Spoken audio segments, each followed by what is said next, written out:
Hi everyone, today we'll talk about the thermoforming, blow molding, and rotational molding. First, let's look at the thermoforming. Well, you can see you can use thermoforming to make all sorts of different products.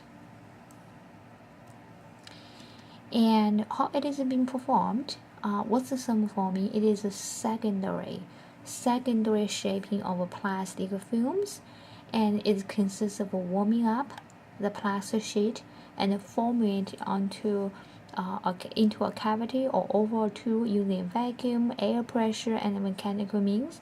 The new shape is retained when the material cools, and these are the two typical thermoformer products. Alright, now let's look at the process.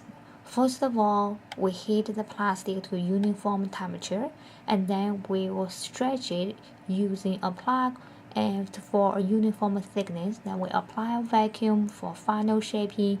Once the material cooled, the product is removed, and you can watch the two videos at the bottom for more details. Alright, sometimes we want further reducing the film thickness, and for this, we'll pre-stretch the sheet by performing a bubble. So first of all, we heat the plastics, then we blow air to reduce the film thickness before we apply vacuum to form the product. Now, talking about thermoforming, we need to talk about the materials. The first group of material is amorphous materials. Generally, we run them at temperatures slightly above their glass transition temperatures, and they are easy to work with due to their wide rubber temperature range above TGs. Now remember, this material can be easily shaped, but still has enough rigidity to hold the heated sheet without much sagging. The other group of material is semi-crystalline materials. Generally, we run slightly below their melting point. Again, once they are above their melting point, they can easily lose their strength rapidly once the crystalline structure breaks up above the melting temperature. So generally, the amorphous materials are easy to work with. Alright. Now there are two types of thermoforming. One is a thin gauge, the other one is a thick gauge. What are the difference? For thinner gauge material thermoforming, generally they are more automated process and work with thinner plastic that's thinner than 0.06 inch, and they are more automated process. And it is probably for packaging a high volume production.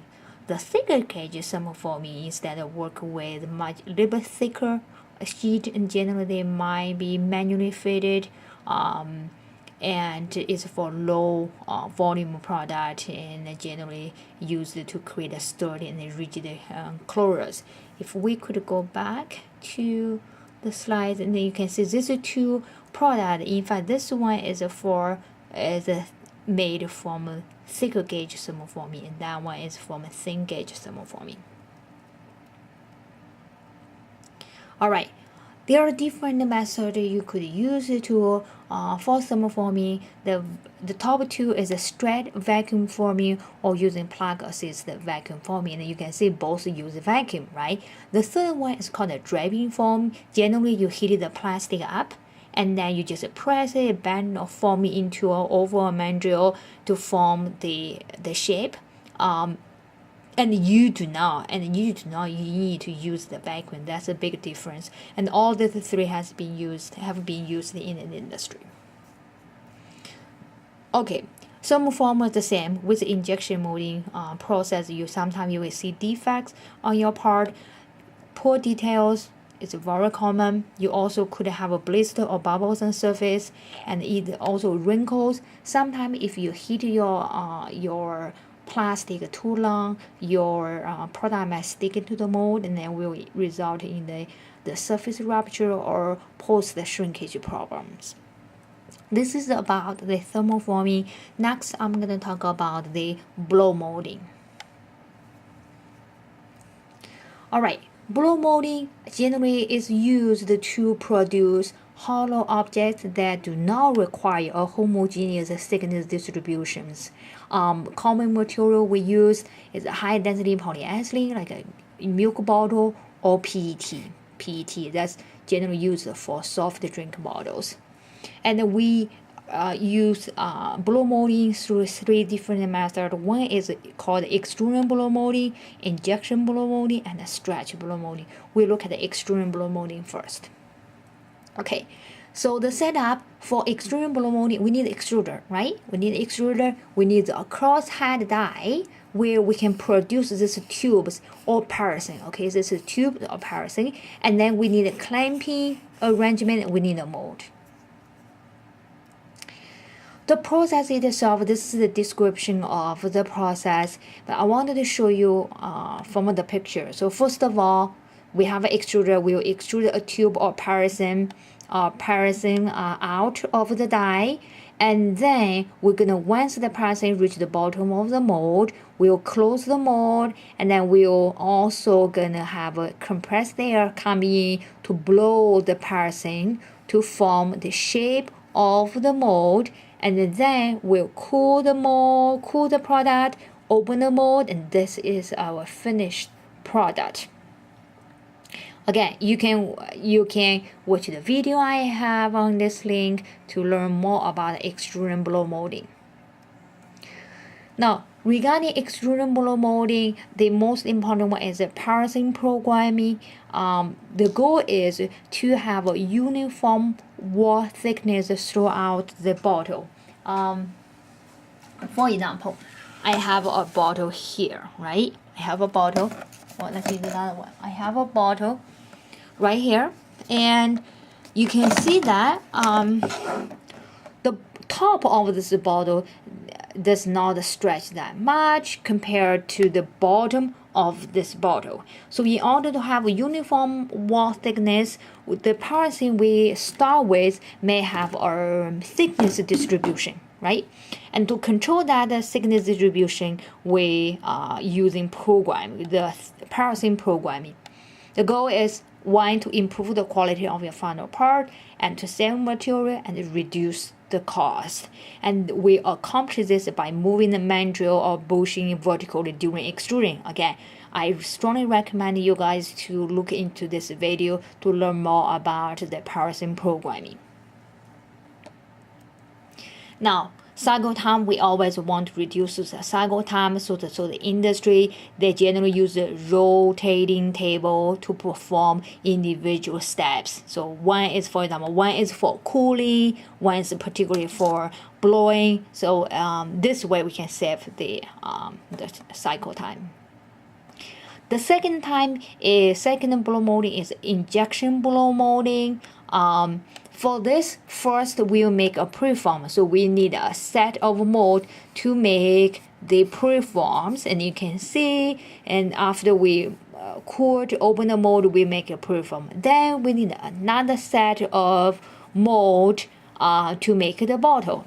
And again, after you insert it and heat it, you will use compressed air to blow the preform to form the shape of your mold. Then you cool it, you open, and you get your product. This is injection blow molding.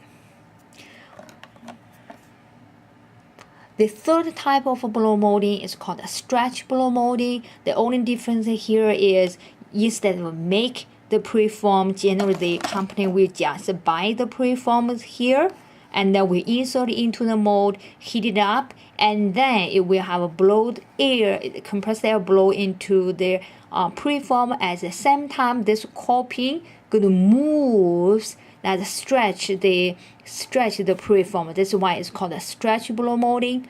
And I have videos to show you more about this process.